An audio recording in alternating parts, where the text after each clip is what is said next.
Hello बच्चों, तो आज हम लोग पढ़ने जा रहे हैं नया टॉपिक जिसका नाम है रेडिएशन। जैसे एग्जांपल के तौर पर जब हम सर्दियों के दिनों में अपने हाथ, हम कभी कभार क्या करते हैं, हीटर चालू कर लेते हैं या फिर आग वगैरह थोड़ी बहुत लगा, थोड़ी सी आग जला ली और उसके पास हाथों को ऐसे सेकते रहते हैं, हाथ तापने इसको बोलते हैं। ठीक है, तो ऐसा नहीं करते हम कि ऐसा करते हैं कि आप लोग की आग के अंदर दोनों हाथ घुसेड़ देते हैं, ऐसा नहीं करते हैं ना। नहीं सर, मर जाएंगे ऐसे तो, हाथ जल जाएंगे। दूर बैठते हो सर, आपको रेडिएशन आग यहाँ पर जल रही है और आपको हीट यहाँ भी आ रही है। जैसे अगर आप आगे इसको मान लीजिए, ठीक, इसके ऊपर वाली जो, इसको थोड़ी देर के लिए आग मान लीजिए, सपोज करें बोतल नहीं है, आग आग जल रही है आपको, ठीक है, आपकी फ्लेम है। प्यारा बच्चा, इसके ऊपर तो रहेगी, आपको हीट महसूस होगी, वो तो आपका कन्वेक्शन का फिनोमेना है, क्योंकि वो उसके ऊपर जो ऑक्सीजन है उसको, सॉरी एयर जो है उसको गर्म कर रही है। तो यहाँ हाथ रखोगे तो आपको हीट महसूस होगी, वो कन्वेक्शन की वजह से। लेकिन अगर साइड में रख रहे हैं, यहाँ थोड़ी ना एयर आ रही है, लेकिन फिर भी यहाँ पर आपको गर्मी महसूस होती है थोड़ी सी। ठीक है, अब हाथ कांप रहे हो, ठीक है। ओके सर जी, तो प्यारा बच्चा, ये क्या है, ये किसकी वजह से हीट आ रही है हमारे पास? This is phenomena of radiation. ठीक है, तो उसी रेडिएशन के बारे में आइए समझते हैं, चीजों को पढ़ते हैं। ये हमने कल क्वेश्चन लगाए थे, आप लोगों ने काफी सारे क्वेश्चन किए थे, बड़े खुश होकर के। ये सब चीजें हमने कल डिस्कस कर ली थी, कन्वेक्शन के बारे में भी। और आज हम लोग पढ़ेंगे प्यारे बच्चों, हाँ, ध्यान करके बैठना थोड़ा सा, थाम लिया सर जी। क्या पढ़ेंगे आज हम? रेडिएशन।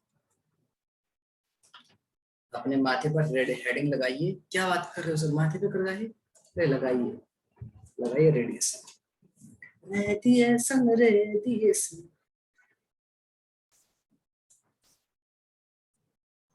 ठीक है, जैसे कि आपका बाकी दोनों फिनोमिना है, कन्वेक्शन और conduction, it is completely different.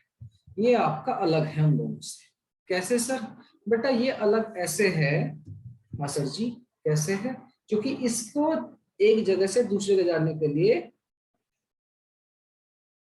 Medium की जरूरत नहीं है। इसको एक जगह से दूसरी जगह जाने के लिए मीडियम की जरूरत नहीं है। ठीक है प्यारा बच्चा? ओके सर जी, क्योंकि ये एक हमारा इलेक्ट्रोमैग्नेटिक वेव का एक स्पेक्ट्रम है, और आप लोग इलेक्ट्रोमैग्नेटिक वेव के बारे में आप जानते हैं, उन्हें ट्रेवल करने के लिए आपको जरूरत नहीं होती है किसी मीडियम की, इलेक्ट्रोमैग्नेटिक वेव की। अच्छा, इलेक्ट्रोमैग्नेटिक वेव कौन सा स्पेक्ट्रम है सर? ये इंफ्रारेड वाला आप कह सकते हैं, दिस इज इंफ्रारेड। ठीक है, वो स्पेक्ट्रम है जो कि हमें विजिबल भी नहीं होगा। ठीक है, तो जब हम हाथ अपने तापते रहते हैं या फिर धूप में बैठते हैं जाते हैं, धूप के साथ तो आपके विजिबल भी आता है, इसलिए हमें महसूस होता है कि हम धूप में बैठे हैं, लेकिन जो आपका हीट प्रोड्यूस करने वाला आपका कंपोनेंट है वो हमें विजिबल नहीं होता है। समझ में आई बात? ओके मास्टर जी, तो सब तीनों ही मेथड में आपका, चाहे आपका कंडक्शन हो, कन्वेक्शन हो या रेडिएशन, सबसे तेज जो हीट ट्रांसफर हो रही है वो रेडिएशन वाले मेथड में हो रही है। समझ में आ गई बात? ओके, इसमें कुछ लॉज हैं, आइए समझते हैं वन बाय वन, जो हमारे लिए इंपॉर्टेंट है। ठीक है, एक है प्रीवोस्ट थ्योरी, में वन बाय वन सारे आपको बता देता हूँ, just hold on for a second. Sir हम तो यही हैं। कुछ थ्योरीज हैं आपकी रेडिएशन में, तो हमारे लिए वही इंपॉर्टेंट है। रेडिएशन का कंसेप्ट क्या है वो आपको समझ में आ गया है। ठीक है बालक, इलेक्ट्रोमैग्नेटिक वेव का ही एक स्पेक्ट्रम में पूछा जाए कितनी स्पीड चलता है, तो आप जानते हो 3 × 10⁸ मीटर पर सेकंड की स्पीड से चल रहा होता है। ठीक है बालक? ओके सर जी, तो पैराचिंटक मिनटक ये आपका और मोस्ट स्पेशली कहें तो इंफ्रारेड वाला पार्ट आप कह सकते हो, जो कि विजिबल नहीं होता है नेकेड आई से। ठीक, ओके सर जी, आगे बात करते हैं। आगे बात करते हैं बालक, एक प्रीवोस्ट थ्योरी थी, एक साइंटिस्ट थे जिनका नाम था प्रीवोस्ट थ्योरी, मतलब जिनका नाम था प्रीवोस्ट, उन्होंने थ्योरी दी थी इसके बारे में। क्या कहा था मास्टर जी ने? इन्होंने कहा था बालक, प्रीवोस्ट थ्योरी ये कहती है, साइंटिस्ट ने कहा कि अगर हमारा टेम्परेचर 0 केल्विन नहीं है, 0 केल्विन एब्सोल्यूट 0 होता है, अब जानते हैं इससे नीचे टेम्परेचर नहीं होता है। अगर आपका टेम्परेचर 0 केल्विन को छोड़कर कोई भी टेम्परेचर है, इससे नीचे तो कम हो सकता है, पक्की बात है 100 पर ही होगा, कोई भी टेम्परेचर, तो उस टेम्परेचर पर हर टाइम हर ऑब्जेक्ट, दुनिया के सारे ऑब्जेक्ट, ऑब्वियसली यहाँ 0 केल्विन पर कोई भी नहीं है, चाहे मेरे पास बगल में बाटली रखी हो, चाहे चम्मच हो, चाहे चाबी हो, चाहे मेरा पेन हो, चाहे मेरा बाल हो, चाहे मेरा सर हो, कुछ भी हो, एवरीथिंग इज एमिट रेडिएशन। क्या बात कर रहे हो सर जी, मैं भी रेडिएशन एमिट कर रहा हूँ? हाँ। टेबल भी यस, चेयर भी यस सर, बुक्स भी यस सर, दुनिया की सारी चीजें आपके रेडिएशन एमिट कर रही होती हैं। समझ में आया वाला? ओ ऐसा है सर, हाँ जी। दुनिया का कोई भी ऑब्जेक्ट हो तो सर अगर रेडिएशन एमिट कर रहे हो तो एनर्जी एमिट कर रहे हैं, रेडिएशन का मतलब एनर्जी एमिट, तो उनका टेम्परेचर बढ़ता जाना चाहिए। पॉइंट भाई, कोई चीज हमारी रेडिएशन एमिट करती जा रही है तो टेम्परेचर क्या घटता जाएगा, फिर जीरो, मतलब घटना चाहिए, घटता चल जाना चाहिए, ऐसे ही तो होना चाहिए। रेडिएशन एमिट करने मतलब एनर्जी एमिट करना, अपनी एनर्जी बाहर निकाल रहे हैं। तो होता क्या है, जितनी रेडिएशन एमिट कर रहे हैं वो एब्जॉर्ब भी कर रहे हैं। तो दोनों फिनोमेना एक साथ चल रहे हैं, हाँ जी, दोनों फिनोमेना एक साथ ही चल रहे हैं। अगर मैं कहूँ ये आपका पेन था, पेन रखा है यहाँ पर, रखा हुआ है, अगर ये आपका 37 डिग्री मान लेते हैं, रूम टेम्परेचर 25 डिग्री सेल्सियस पर ही मेंटेन है ना, ये बढ़ रहा है टेम्परेचर ना घट रहा है, इसका मतलब क्या है, जितनी हीट ये एमिट कर रहा है रेडिएशन, उतना ही एब्जॉर्ब भी कर रहा है बाहर से। तो बैलेंस है कहानी। अगर कोई ऑब्जेक्ट आपका एमिट एमिट एमिट करते जा रहा, कम एब्जॉर्ब कर रहा, तो क्या उसका टेम्परेचर घटता चल जाएगा। एग्जाम्पल के तौर पर अगर मैं आपको गर्मा गर्म चाय या कॉफी ला करके दूं, ठीक है, ऐसे प्लेट में, सर प्लीज आप कब से पढ़ रहे हैं, प्लीज थोड़ी कॉफी हो जाए, आपके मिलते हैं, सर एक कॉफी और लेके आओ, जाओ वेटर, ऐसा अगर हो सकता है, आप ऐसा कहें किसी को, ठीक है। तो उस केस में आपकी जो गर्मा गर्म चाय है, अगर आपने नहीं पी, थोड़ी देर में क्या हो गया, पढ़ रहे हैं, थोड़ी देर में क्या होगा, थोड़ी ठंडी हो जाएगी, उसका टेम्परेचर पहले ज्यादा था, अब क्या हो गया, घटते घटते मान लेते हैं 80 डिग्री सेल्सियस पर लाकर देती है, घटते घटते और 30 पर आकर सेटल हो गया, 25 पर, जो भी आपका रूम टेम्परेचर है। तो प्यारा बच्चा, इस केस में क्या हुआ, इस केस में हुआ ये है सर, उस वो जो है हीट ज्यादा एमिट कर रही थी पहले, हीट एमिट कर रही थी, एब्जॉर्ब नहीं करती थी, कर रही थी, अपने उसने एनर्जी निकाल दी कुछ, आपका 25 डिग्री सेल्सियस पर आकर के सेटल हो गए। अब जितनी हीट एमिट कर रही है उतनी एब्जॉर्ब कर रही है। ठीक, ओके सर।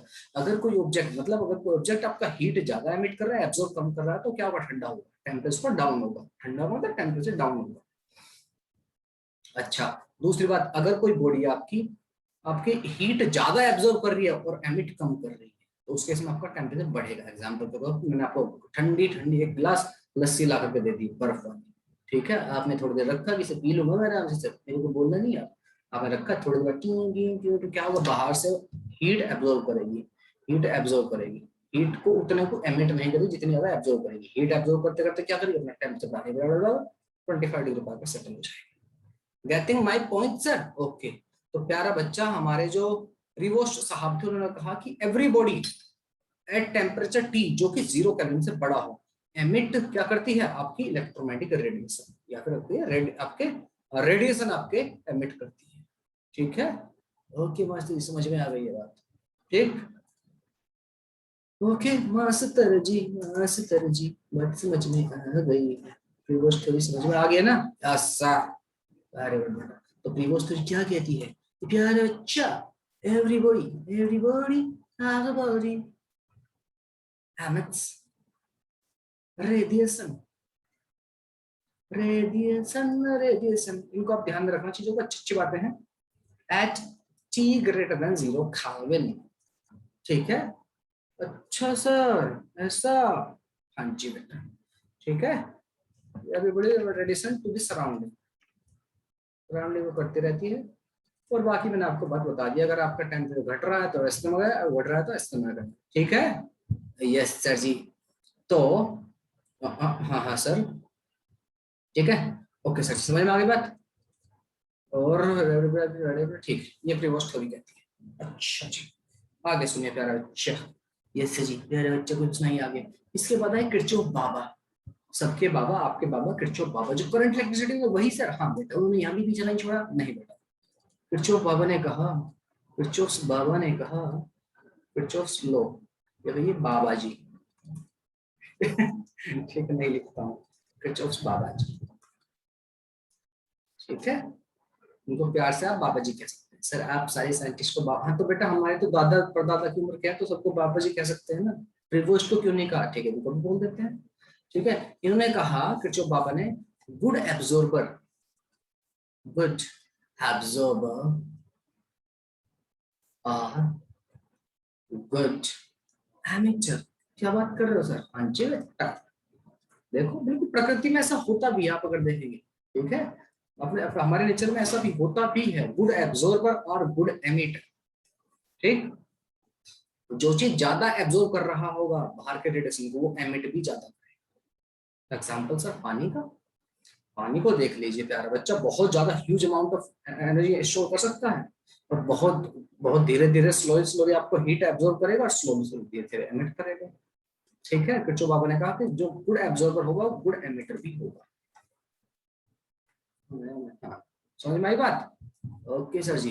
अच्छा, इस एब्जॉर्बर और एमिटर को हम थोड़ा सा मैथमेटिकली समझने के लिए हमने कहा, सपोज करो कोई कहीं पर रेडिएशन है, ठीक है, पानी आपका गुड एब्जॉर्बर है, isn't it? As compare to पत्थर, पहाड़, बालू, रेत, इन सब के कंपैरिजन में आपका पानी क्या है, ज्यादा बेहतर एब्जॉर्बर है, ज्यादा हीट एब्जॉर्ब कर सकता है और ज्यादा हीट एमिट भी करेगा फिर वो। समझ में आ रही है सर? हाँ बात तो सही है सर। ठीक है, सिंटक मिंटक मिंटक, ओके बात जी। तो प्यारा बच्चा, अच्छा इनको थोड़ा मैथमेटिकली समझने के लिए ई होता है एमएससीवीटी, ई एक टर्म होता है एमएससीवीटी। मैं एक एक इन टर्म्स को ले लेता हूँ जरा। यस जी, प्लीज ले ले प्लीज। हाँ बेटा ले लो, थोड़ा रुक जाओ, तो बच्चों की तरह मत किया करो, ले ली गरीब इंसान के पास खाली जरा प्लीज। एमएससीवीटी एक टर्म होता है एमएससीवीटी, एमएससीवीटी ई से नोट, स्मॉल ई से, या हाँ स्मॉल ई से नोट कर सकते हैं। ठीक है सर जी। तो इसको हम कैसे डिफाइन कर सकते हैं? इसको हम डिफाइन ऐसे कर सकते हैं, एमएससी पावर कहिए, not emissivity, emissive power, emissive power. इसका क्या मतलब है सर जी? देखिए कुछ कुछ बुक्स में इसको एमएससी पावर पावर कह रखा, कुछ कुछ बुक्स में इसको एमएससीवीटी कह रखा। क्या बात कर रहे हो सर? हाँ जी, थोड़ा संभाल के, ठीक है, थोड़ा संभाल के आप इन चीजों को हैंडल करना। ठीक है सर, ठीक है चिंटू मिंटू। हाँ जी कैसा जी। तो एमएससी पावर या एमएससीवीटी में स्मॉल ई से नोट करूं, उसका क्या मतलब है बालक? इसका मतलब ये है कि अगर आपकी किसी भी सरफेस के ऊपर, बहुत ही आसान सी भाषा समझते हैं, नहीं तो देखिए मेरी तरफ ध्यान करके, नहीं तो देखिए प्यारे बच्चों, देखो एमएससीवीटी का मतलब ये है। हाँ हाँ, सपोज करो मैंने यहाँ पर एक हेलोजन जला दी, लाइट वाली लाइट, हेलोजन समझते हो ना, बहुत ज्यादा लाइट प्रोड्यूस करती है, हीट भी प्रोड्यूस करती है, हाँ मासी पता है। यहाँ पर ग्लो करा दी है जी जी जी जो करे, मान लीजिए ये हेलोजन है, ठीक है। Okay sir ji. तो होगा क्या, यहाँ पर अलग अलग ऑब्जेक्ट है मेरी टेबल के ऊपर, ये मैंने जला दी हेलोजन, ठीक है, मेरे पास अलग अलग ऑब्जेक्ट है, एक पेन है, दूसरा पेंसिल है, लिखने का राइटिंग पैड है, वगैरह वगैरह, ये सारी चीजें पड़ी हुई है, तो इतनी सारी चीजें इसके ऊपर पड़ी हुई, मिनियंस भी बैठे हैं। तो ये सारे ऑब्जेक्ट, इनके ऊपर हीट आ रही है, सपोज करो इसको हीट मान लीजिए, इसको एब्जॉर्ब कर रहे हैं और एमिट भी करेंगे ऑब्वियसली, ठीक है। लेकिन जितनी हीट इनके ऊपर, जितनी रेडिएशन इनके ऊपर डाला, इसमें से इसने कितना एमिट किया, समझ रहे हो? कुछ इसके ऊपर पड़ा, कुछ इसने एब्जॉर्ब किया और कुछ इसने एमिट कर रहा हूं, समझ में आ गई बात? यस सर, ये जो रेशियो है इसी को बोलते हैं एमएससीवीटी, ठीक है। समझ में आई बात की नहीं आई? चलिए एक बार फिर से बता दीजिए, देखिए ऐसे समझिए एमएससीवीटी को, अगर ये ब्लैक बॉडी है, अगर सपोज करो ये ब्लैक बॉडी, का मतलब ब्लैक कलर की बॉडी नहीं होता, पहले तो इस बात को दिमाग से निकाल दें हम लोग। मैं इसको और बेहतर तरीके से एक्सप्लेन करता हूँ, let me explain this even better, समझिए। आइए देखिए, सारे डिफरेंट डिफरेंट ऑब्जेक्ट रखे होते हैं टेबल पर, यस सर, सबके ऊपर लाइट गिर रही है, गिर रही है, यस सर।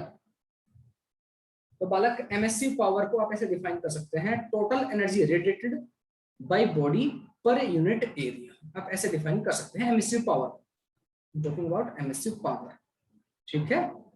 ठीक है सर। एमएससीवीटी को कैसे डिफाइन कर सकते हैं? एमएससीवीटी को आप ऐसे डिफाइन कर सकते हैं, जो मैंने लिखा है यहाँ पर, ई और स्मॉल ए से, स्मॉल ई क्या कहता है हमारा, एमएससीवीटी, और ए क्या कहता है, एब्जॉर्प्टिविटी, मतलब कितना वो एमिट कर रहा है, इसको एमएससीवीटी बोल दिया है, इज एमएससीवीटी, एमएससीवीटी, ठीक है। और ए आपका एब्जॉर्प्टिविटी, कितना वो एब्जॉर्ब कर रहा है, ठीक है। ओके सर जी।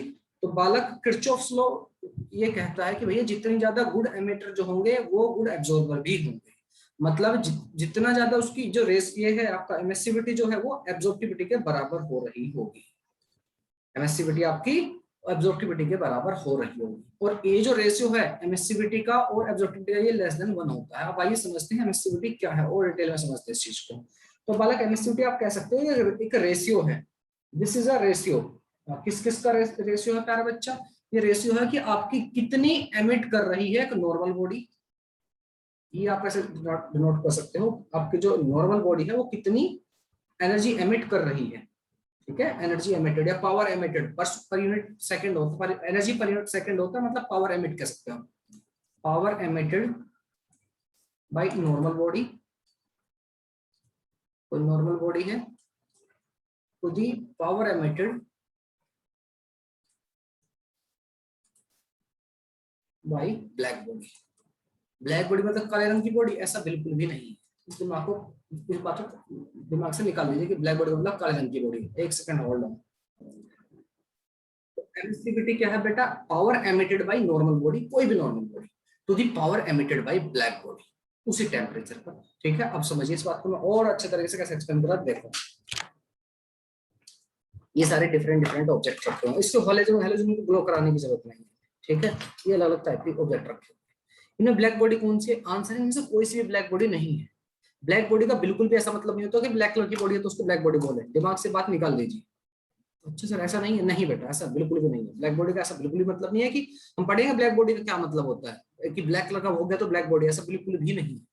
ओके सर जी, सपोज सपोज ये मैं मान लेता हूँ चिंटू ही है, जो मिनियन से यही ब्लैक बॉडी है, लाइटेड भी, अभी समझिए इस बात को। तो ये कुछ एमिट कर रहे हैं, ये कुछ एमिट कर रहे हैं, ये कुछ एमिट कर रहे हैं, कुछ आपकी हीट एमिट कर रहे हैं, रेडिएशन आपका एमिट कर रहे हैं, हीट नहीं रेडिएशन। ठीक है, ओके सर जी। तो डायरेक्ट बच्चा सबसे ज्यादा, जो सबसे ज्यादा अच्छा एब्जॉर्बर होगा वो सबसे अच्छा एमिटर भी होगा। आपको पता है ये चिंटू भाई साहब है, छोटे चिंटू, अगर मैंने इनको कहा है कि ये ब्लैक बॉडी है तो प्यारा बच्चा सबसे ज्यादा हीट एब्जॉर्ब कर रहे होंगे, रेडिएशन एब्जॉर्ब करेंगे। ब्लैक बॉडी वो होती है जो सारे रेडिएशन को एब्जॉर्ब कर लेते हैं अपने अंदर, सारे रेडिएशन को एब्जॉर्ब कर लेते हो। तो सबसे ज्यादा एमिट भी यही करेगा। आपको सरप्राइज होगा सुन करके, हमारे आसपास आप लोग रोजाना देखते हो ब्लैक बॉडी को, लगभग रोजाना आप देखते हो। जानते हो कौन सबसे ज्यादा चमकदार है, सबसे ज्यादा चमकती रहती है? सूरज। सच्ची सच्ची वो ब्लैक बॉडी है। हमको तो येलो पीला रेड वगैरह दिखता है। आंसर यस बेटा, it is a black body. ठीक है, ओके सर जी। तो प्यारा बच्चा इसका एमिशन जो एमिट जो कर सबसे ज्यादा एमिट कर रहा होगा, तो इसकी आप कहेंगे एमएससी पावर इसकी लगभग, या एमिसिविटी कितनी रहेगी इसकी? इसकी 1 रहेगी, इसकी एमिसिविटी 1 रहेगी। समझ में आ गई बात? ओके, बाकी सबकी 1 से कम हो रही है, जो नॉर्मल बॉडी है उनकी कम हो रही है। अगर आप इसको कहते हो कि ये है ब्लैक बॉडी तो इसकी जो एमएससी पावर है बहुत ज्यादा हो रही होगी। जितनी एब्जॉर्व कर रहा होगा आप ऐसे कह सकते हो उतनी ही एमिट कर, जितनी बाहर से आ रही होगी पूरी 100% एमिट कर। समझ में? इसकी एमिसिविटी जब सबसे ज्यादा है, इसको मान के चलते हैं कि इसकी एमिसिविटी 1 है, या एमएससी पावर इसकी हम 1 कर सकते हैं। ठीक है प्यारे चिंटू मिंटू, ओके सर जी। समझ में आ गई बात? अच्छा, वो जो एक छोटा टर्म मैंने ए इस्तेमाल किया था, उस ए का मतलब समझ लो। जो छोटा सा ए लिखा था मैंने, उसका क्या मतलब है, इस बात को भी यहाँ से समझ लेते हैं। देखो सपोज करो मैंने यहाँ पर लाइट ग्लो कर ली, मतलब इन सब के ऊपर मैं रेडिएशन थ्रो कर रहा हूँ। ठीक है, ओके सर जी। जितने अमाउंट ऑफ रेडिएशन इनके ऊपर आए, ऐसा हो सकता है 100% एब्जॉर्ब ना कर रहे, कुछ एब्जॉर्ब किया कुछ को नहीं किया।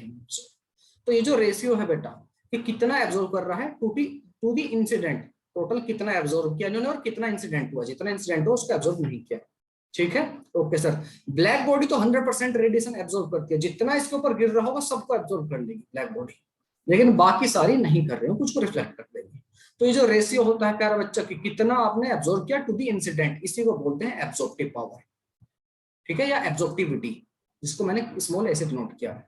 ब्लैक बॉडी पूरा का पूरा एब्जॉर्ब कर लेते, जितनी भी इसके ऊपर फॉल होते हैं आपके रेडिएशन, सारे के सारे को पूरा तरह एब्जॉर्ब कर लेते हैं, लेकिन बाकी जब सो है बाकी नहीं करते।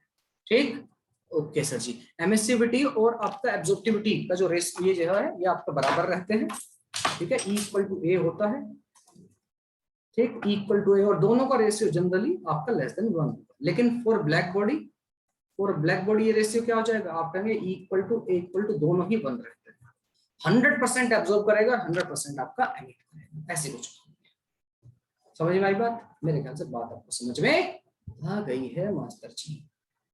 मास्टर जी को नहीं समझाना, समझाना है सर।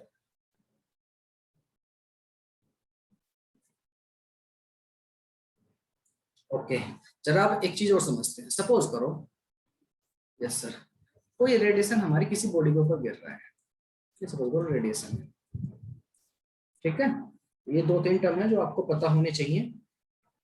हमारे यहाँ पर कुछ किसी बॉडी के ऊपर आपके रेडिएशन मिले, ठीक है। ओके, ये आपकी बॉडी है। तो क्या होगा, मुझे क्या पता सर क्या होगा, अरे चिंटू मतलब क्या होगा, क्या होगा, क्या होगा, मुझे क्या पता मास्टर जी क्या होगा। होगा ये कि कुछ को तो ये एब्जॉर्ब कर लेगा, ठीक है, कुछ को ये भाई सब एब्जॉर्ब कर लेंगे, कुछ रेडिएशन को रिफ्लेक्ट कर देंगे, ठीक है, यस सर। और कुछ को क्या करेंगे, रिफ्लेक्ट करेंगे, उसको ट्रांसमिट करेंगे, मतलब यहाँ से एब्जॉर्ब करके वैसे निकालते हैं, ठीक है।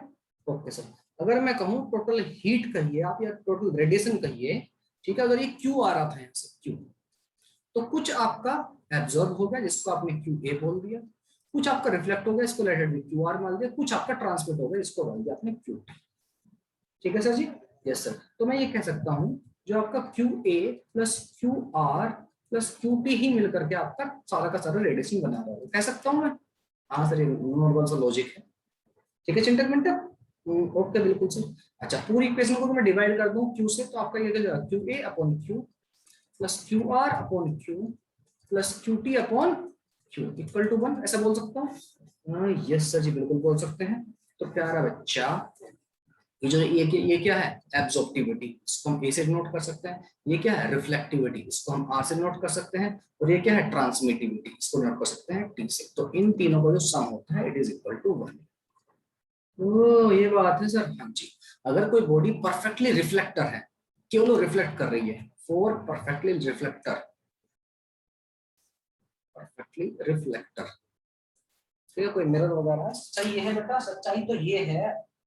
आइडियली ही कोई सिचुएशन हो सकती है, प्रैक्टिकली कुछ नहीं होता है, ठीक है। रिफ्लेक्टर के लिए क्या हो रहा होगा, आपका एब्जॉर्ब बिल्कुल भी नहीं कर रहा होगा, ना ही वो ट्रांसमिट कर रहा होगा, यस सर नो, बिल्कुल सर। तो आपका एब्जॉर्बिविटी कितनी होगी, 0, ट्रांसमिटिविटी कितनी, 0, रिफ्लेक्टिविटी पूरी पूरी 1 होगी। समझ आई बात, हाँ ठीक है वैसे जी। अच्छा, दूसरा, अगर कोई बॉडी है ऐसी, परफेक्ट आपका ट्रांसमीटर है, ठीक है, परफेक्ट ट्रांसमीटर वगैरह है कोई, और परफेक्ट ट्रांसमीटर,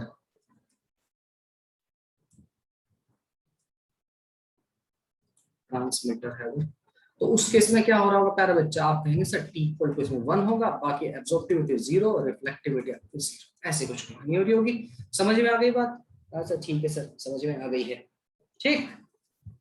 और इसमें क्या बचता है, मेरे ख्याल से हमें ब्लैक बॉडी की तरफ बढ़ जाना चाहिए। ब्लैक बॉडी क्या होती है उसको थोड़ा सा समझ लेते हैं, ठीक है चिंटक पिंटक पिंटक, ठीक है सर जी। अगर ये आपका, इन केस अगर ये आपका ब्लैक बॉडी है, और ब्लैक बॉडी, ब्लैक बॉडी में क्या होगा, पूरा का पूरा एब्जॉर्ब हो जाएगा, पूरा का पूरा एब्जॉर्ब। आपका ए क्या रहेगा, ए की वैल्यू, रिफ्लेक्ट कुछ नहीं होगा, ट्रांसमिट कुछ नहीं, ठीक है। अब जरा ब्लैक बॉडी क्या होती है इसके बारे में थोड़ा सा पढ़ लेते हैं, ठीक है, ओके सर जी। समझते हैं ब्लैक बॉडी की क्या कहानी है, जरा मेरी तो देखिए प्यारे बच्चों। हाँ सर, ब्लैक बॉडी क्या है, ब्लैक बॉडी को बालक ऐसा समझिए, एक ऐसी बॉडी जिसके ऊपर कोई भी रेडिएशन डाला जाए पूरे को एब्जॉर्ब कर ले, कुछ नहीं बाहर छोड़े, पूरे को एब्जॉर्ब करके बैठ जाए। तो सर ये आपने तो कहा वो एमिट भी करता है, हाँ एट सर्टेन टेम्परेचर एमिट भी करेगा। आपका जो सन है, आप कहेंगे सर सन के ऊपर कुछ लाइट डालें सबको खा जाएगा, कह सकते हैं सन के ऊपर आप देखिए, आपको पता है ब्लैक बॉडी नाम क्यों दिया गया, इस बात को समझिए। सपोज करो मैं, let it be, let it be, ये मैं लाइट डाल रहा हूँ इसके ऊपर, ये रेडिएशन कलरफुल हो, हीट वाला हो, कोई सा भी रेडिएशन है।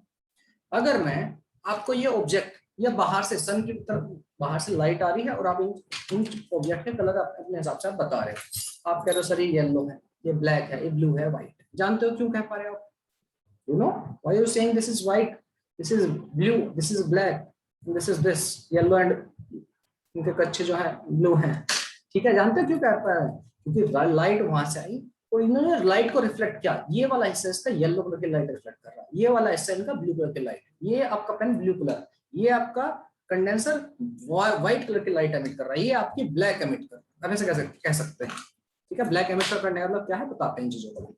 तो प्यारे बच्चा, अगर आपका इनमें से कोई भी सोर्स अगर इसके ऊपर लाइट जितनी भी आए सारी सारी एब्जॉर्ब कर ले, सारी के सारी ये एब्जॉर्ब कर ले खुद में, तो क्या आपको ये दिखाई पड़ेगा इसका कलर कैसा है, जब रिफ्लेक्ट ही नहीं किया, हमें कुछ दिखाई नहीं पड़ेगा, हमारी आंखों में कुछ गई नहीं, इसमें जितनी लाइट है सबको खा गया है। ठीक है, इसका मुंह थोड़ा सा खुला हुआ भी है, थोड़ी देर के लिए मान लो इनको। ठीक है, ये सारी सारी लाइट को एब्जॉर्व कर लेते हैं। तो आपको यहाँ पर कुछ दिखाई पड़ेगा? आंसर नहीं, कोई कुछ भी कोई कलर नहीं दिखाई पड़ेगा आपको। You will see no colour at all.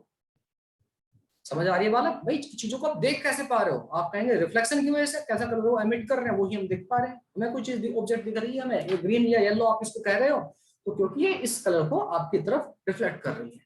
इसके ऊपर सारे कलर गिरे गिरे, उसने बाकी एब्जॉर्ब कर ली, येलो बना आपकी तरफ एमिट कर दिया। अच्छा, ये येलो कलर का कपड़ा है। समझ आई बात? Okay sir ji. तो प्यारा बच्चा, इस तरह हमें ऑब्जेक्ट दिखाई पड़ते हैं। लेकिन अगर कोई ऑब्जेक्ट आपका जितनी लाइट उसके ऊपर गिरी सबको खा गया, विप की ओर को पूरे के पूरे को खा गया, तो जब कुछ रेडिएट आपका बाहर की तरफ कोई रिफ्लेक्ट ही नहीं कर रहा कोई लाइट को, तो कैसे दिखाई पड़ेगी? ब्लैक। समझ में आई? तो इसका ऐसा बिल्कुल भी मतलब नहीं है कि इसका कलर ब्लैक होगा, नो, नथिंग लाइक दिस। ठीक है, तो सर लेकिन सन तो ब्लैक नहीं दिखता हमको, रेड रेड चमकता दिखता है। उसका रीजन प्यारा बच्चा ये है, जब उस ब्लैक बॉडी को एक टेम्परेचर पर हीट करेंगे या हाई टेम्परेचर किसी, तब ये रेडिएशन एमिट करता है। ब्लैक बॉडी आपकी रेडिएशन एमिट कर रहा होता है हाई टेम्परेचर पर, और वो रेडिएशन जो होता है लगभग बहुत सारी आपकी वेवलेंथ, डिफरेंट डिफरेंट टाइप की वेवलेंथ एमिट कर रहा है। सन हुआ आपके स्टार्स हुआ, दे आर ब्लैक बॉडी। ठीक है, ओके सर जी। तो जैसे जो वो हीट कर लिया आपने, तो हीट से क्या उसके अंदर से रेडिएशन निकल रहा है, रेडिएशन चारों तरफ फैल रहे हैं। समझ में आई? तो आपको डिफरेंट डिफरेंट सारे कलर दिखाई पड़ेंगे वहां पर। ठीक है, बहुत सारी वेवलेंथ वाली वो एनर्जी एमिट कर रहा होगा, रेडिएशन एमिट कर रहा होगा सन हमारा। Career Point? Yes sir. Black body के बारे में मिसकंसेप्ट जो बच्चों को रहता है वो जरा दिमाग से निकाल दीजिए। जरा तो दो चार प्रॉपर्टी लिख देता हूँ आपको, ये आपके काम की रहेंगी। What is black body? Properties of black body. क्या लिखना? Properties of black body. Black मतलब ब्लैक। ठीक है, ओके मास्टर जी, ओके मास्टर जी, ओके मास्टर जी। तो बालक एक प्रॉपर्टी आप लिख सकते हो, प्रॉपर्टी नंबर 1, रिफ्लेक्टिविटी कितनी होगी? 0।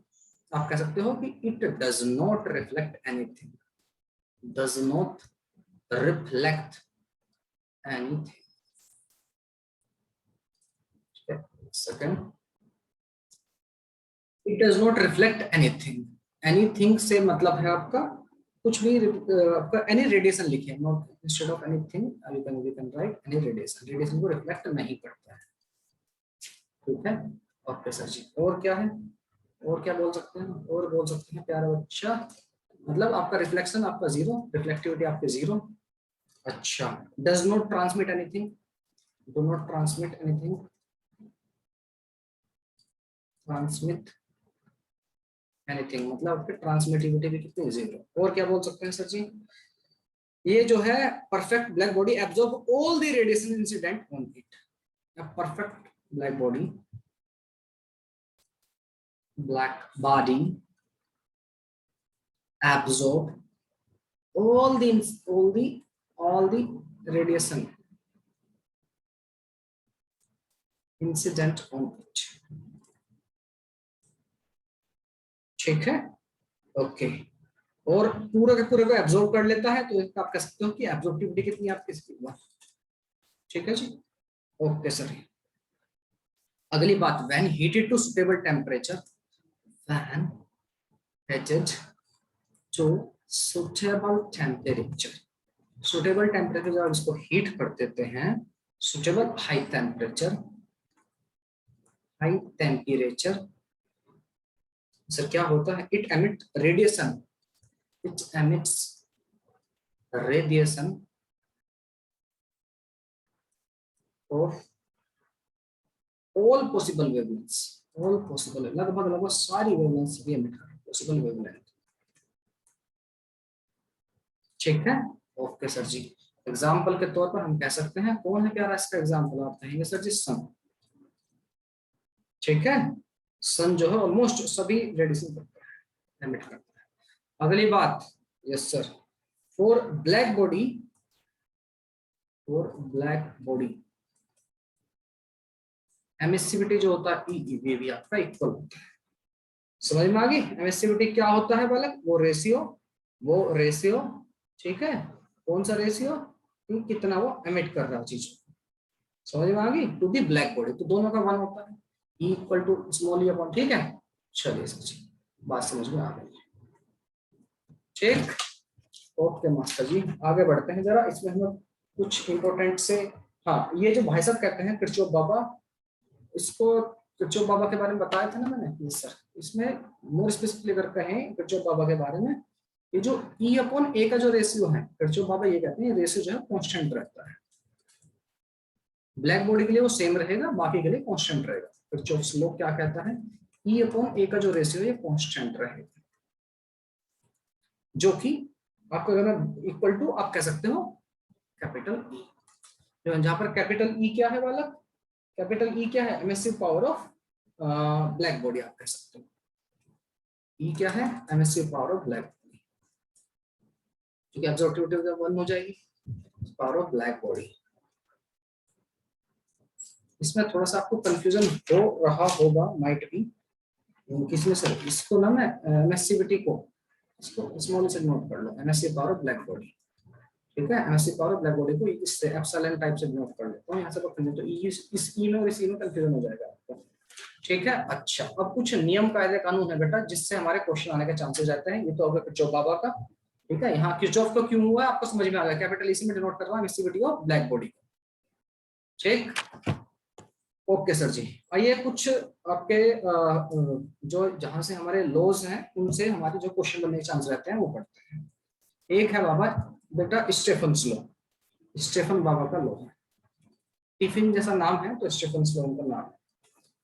क्या कहा इन्होंने भाई साहब ने, इन्होंने कहा बालक जितनी भी बॉडी है ना surrounding, all object radiate energy continuously in form of electromagnetic wave. जितनी भी बॉडी है हमारे आसपास, यस सर, ये सारी के सारी एनर्जी एमिट करती हैं in the form of electromagnetic wave. और वो किस पर डिपेंड करता है जानते हैं, तो उन्होंने कहा कि जो आपकी पावर एमिट जो कर रहा है, energy emit per unit time का मतलब क्या हो गया, पावर। तो बालक जो पावर एमिट कर रहे हैं which is directly proportional to temperature की, उनका पावर कितना, उनका टेम्परेचर उसकी पावर 4 पर डिपेंड करता है, ठीक है। जिस हिसाब से वो, अब देखिए जो ऑब्जेक्ट आपका नॉर्मल रूम टेम्परेचर पर है तो वो उस हिसाब से कर रहा होगा एमिट, आपका बहुत ज्यादा गर्म कर दिया आपने ऑब्जेक्ट, टी की पावर 4 के डायरेक्टली प्रोपोर्शनल है। समझ में आई बात, ओके सर जी, ऐसा है, हाँ जी ऐसा है, ठीक। दूसरा किस चीज पर डिपेंड करता है, उसका एरिया कितना है, जितना बड़ा सरफेस रहेगी उतना ज्यादा एमिट करे। आप लोग देखते भी होंगे सुबह सुबह जब मम्मी आपको दूध देती है पीने के लिए, दूध या चाय जो भी, अगर बहुत ज्यादा गर्म है जल्दबाजी में है तो आप या तो उसको उसमें रखिए पानी में, नहीं रख रहे हैं तो एक बड़े से बर्तन में फैला लीजिए। समझ में आ रही है, बर्तन बड़े से बर्तन में फैला लीजिए, थाली में डाल दीजिए, दूध वगैरह को तुरंत ठंडा हो जाएगा। सब्जी या कोई भी चीज है ठंडी नहीं, ठंडी गर्म है बहुत ज्यादा, ठंडा करना है, रूम टेम्परेचर पे लेके आना है, खाने के लिए सुटेबल बनाना है, पलट दीजिए, किसी उसकी सरफेस एरिया बढ़ा दीजिए, ठीक। हाँ बिल्कुल ठीक है सर। दूसरा और किस चीज के ऊपर डिपेंड कर रहा होगा, पता नहीं सर, मुझे नहीं पता, मुझे मत डांटिए। हाँ, तो बालक इन दोनों चीजों पर डिपेंड कर रहा होगा आपका एरिया पर। और एक होता है प्यारा बच्चा सिग्मा, सिग्मा बोलते हैं बेटा स्टीफन कांस्टेंट को। इन सबको दोनों को हटाओगे तो आप डायरेक्टली प्रोपोर्शनल ए टी की पावर 4, प्रोपोर्शनल का सिंबल हटाओगे तो it will come out to be sigma A T की पावर 4। यहाँ पर सिग्मा जो है कंडक्टिविटी नहीं है, सिग्मा आपको बोलते हैं बेटा स्टीफन कांस्टेंट। ये आपको याद रखने की जरूरत नहीं है, जनरली एग्जाम में दे देता है, बाकी याद रख लो तो भी कोई दिक्कत वाली बात नहीं है। स्टीफन कांस्टेंट की वैल्यू होती है बेटा 5.6 into 10 की पावर -8 वाट पर मीटर स्क्वायर पर डिग्री केल्विन की, केल्विन की पावर 4 माइनस 5.6 into 10 की पावर -8 होता है स्टीफन कांस्टेंट। समझ में आ गई बात, ओके सर। ये फॉर्मूला जो मैंने बताया ये है ब्लैक बॉडी के लिए, क्या बात कर रहे हो सर, हाँ जी ये आपका फॉर्मूला है परफेक्टली ब्लैक बॉडी के लिए। तो सर हमारी जो नॉर्मल बॉडी है उसके लिए क्या हो जाएगा, उसके लिए क्या हो जाएगी बेटा बालक, ई टाइम्स ई, स्मॉल ई किसको बोलते थे भाई, वो ब्लैक बॉडी के कंपैरिजन में कितना एमिट कर रही है, ब्लैक बॉडी के कंपैरिजन में कितना एमिट कर रही है, वो आपका यानी कि एमएससी पावर ऑफ किसी normal body to the emissive power of black body, इसको बोलते हैं। समझ में आ गई, ओके सर जी। भाई ई की वैल्यू आपकी 1 से छोटी रहती है जनरली ऑब्जेक्ट के लिए, आपके लिए ई की वैल्यू ब्लैक बॉडी के लिए कितनी होती है 1, तो बालक किसी भी रैंडम बॉडी के लिए आप क्या कह सकते हैं, इसकी मल्टीप्लाई सर ई से होती है, ठीक है। ई की वैल्यू आपकी ब्लैक बॉडी के लिए कितनी हो जाती है, एग्जैक्टली 1 हो जाएगी, ठीक है। यहाँ दोनों के दोनों बराबर हो जाएंगे, तो ई आपकी जो पावर है ई टाइम्स ये आपका एमिसिविटी है, कितना वो उसके रेशियो में ब्लैक बॉडी कंपैरिजन में कितना कर रही है, इसकी वैल्यू 1 होती है, तो हमारी पावर कितनी होगी, पावर रेडिएटेड कितनी हो जाएगी this is Stefan's law. T की पावर 4 आपको ध्यान में रखना है, यहाँ से कभी कभी डायरेक्ट क्वेश्चन आ जाते हैं, और मैं आपके स्क्रीन के ऊपर लेके आ रहा हूँ एक क्वेश्चन। ये जो टेम्परेचर दे रखे हैं दीज आर, हाँ क्वेश्चन ये कह रहा है बेटा, जो हाँ ये कह रहा है कि black body at 227 degree Celsius radiate heat at a rate of 7 कैल पर सेंटीमीटर पर सेकेंड एट अ टेम्परेचर 727 पूछा है कितनी हो रही होगी rated in the same units पूछा है। ठीक है, हमने देखा बालक स्टेफन्स लॉ क्या कहता है, अकॉर्डिंग टू बाबा स्टेफन्स लॉ को कभी कभी आपका स्टेफन्स लॉ को आपका बोल्ट्जमैन लॉ भी बोल देते हैं, स्टेफन बोल्ट्जमैन, तो पीएच नहीं है एफएम है। स्टेफन्स लॉ को कभी कभी मतलब दोनों ने काम किया था, स्टेफन और बोल्ट्जमैन दोनों ने काम किया था इसके ऊपर। बोल्ट्जमैन वही वाला बोल्ट्जमैन क्वेश्चन जिसका होता है, ठीक है, इसको इन दोनों में ये लॉ भी बोल देते हैं। अच्छा, क्या कहता है हमारा स्टीफन्स लॉ सर, कहता है पावर या dq by dt, बोल सकते हैं आप ये सर। पावर या फिर हीट रेडिएटेड जो होती है वो किसके इक्वल होती है, आप कहेंगे सर क्या बताया था मैंने अभी लो, आपने बताया था सिग्मा ए ई भी रहता है टी की पावर 4, यही बताया था भाई। टेम्परेचर की पावर 4, यस सर। ए डायरेक्टली प्रोपोर्शनल था, यस सर जी। और क्या था, एक आपका स्टेफन कांस्टेंट था, और ई किस लिए लगाया था, जिसलिए वही वो आपके अगर ब्लैक बॉडी नहीं है, ब्लैक बॉडी के लिए ई की वैल्यू कितनी होती है 1, ठीक है, यस सर। जहां पर टी जो है बेटा, टी आपका एब्सोल्यूट टेम्परेचर होता है, याद रखिएगा इसको, एब्सोल्यूट टेम्परेचर होता है, ठीक है। देखिए ये कांस्टेंट आपका, यस सर जी। बचती किस पे, अगर पूछा इसने कहा कि ये आपने जो दे रखी हीट रेडिएटेड पर एरिया दिया है, मतलब dq by dt, और एरिया भी इधर लगा, इसकी वैल्यू दे रखी है, ये किसके डायरेक्टली प्रोपोर्शनल है, आप कहेंगे सिग्मा टी की power 4 that equal to sigma into T की पावर, सिग्मा आपका कांस्टेंट होता है, यस सर जी।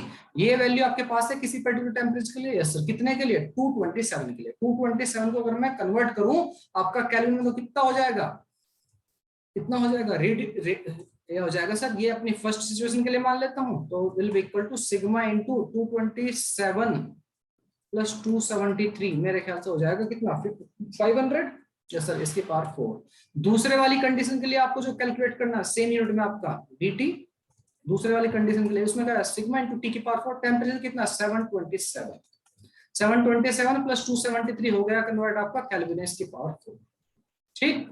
ओके सर जी, पहले वाले की वैल्यू दे रखी है आपको कितना 7, इसकी वैल्यू कितनी है 7, ये आपको कैलकुलेट करना, मान लीजिए x 7 by x will equal to, इनको डिवाइड करेंगे, सिग्मा सिग्मा मर जाएगा।